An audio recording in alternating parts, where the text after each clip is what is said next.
और बड़ी जानकारी अमेरिका से निकलकर सामने आ रही है, जहां पर अमेरिका ईरान तनाव पर बड़ा खुलासा हुआ है। हॉर्मुज के पास सैन्य हमले की योजना है और ऊर्जा ठिकानों को भी बनाया जा रहा है निशाना। मिडिल ईस्ट में बढ़े हैं युद्ध जैसे हालात। बड़ी जानकारी निकलकर सामने आ रही है कि अमेरिका और ईरान तनाव पर बड़ा खुलासा हुआ है। हॉर्मुज के पास सैन्य हमले की योजना बनाई जा रही है और ऊर्जा ठिकानों को भी निशाना बनाया जा सकता है। मिडिल ईस्ट में लगातार युद्ध जैसे हालात बनते ही जा रहे हैं।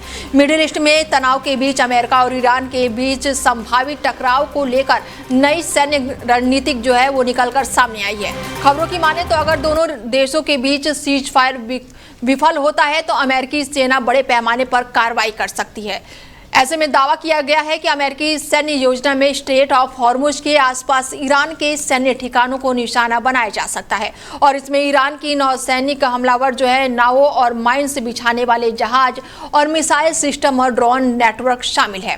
अमेरिका का फोकस सिर्फ समुद्री ताकतों तक सीमित नहीं रहेगा, बल्कि ईरान के ऊर्जा ठिकानों और बुनियादी ढांचों और वरिष्ठ सैन्य नेतृत्व को भी टारगेट किया जा सकता है और इसका उद्देश्य ईरान पर दबाव बनाकर उसे वार्ता के मेज पर लाना बताया जा रहा है। और इसी बीच अमेरिकी रक्षा सचिव पीट हेग्सेथ ने भी संकेत दिया है, यदि ईरान समझौते से इनकार करता है तो उसके सैन्य ठिकानों पर कार्रवाई संभव है। बताया गया है कि ईरान ने भी कुछ सैन्य संसाधनों को नई जगहों पर शिफ्ट कर दिया है।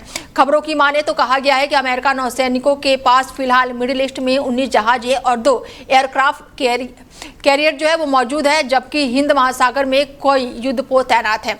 ऐसे में हालात बेहद ही संवेदनशील बने हुए हैं। समुद्री व्यापार प्रभावित हो रहा है और कई जहाजों को रास्ता बदलना पड़ा है। हालांकि विशेषज्ञों का मानना है कि ये स्थिति अभी पूरी तरह से युद्ध की दिशा में नहीं गई है, लेकिन तनाव लगातार बढ़ता ही जा रहा है।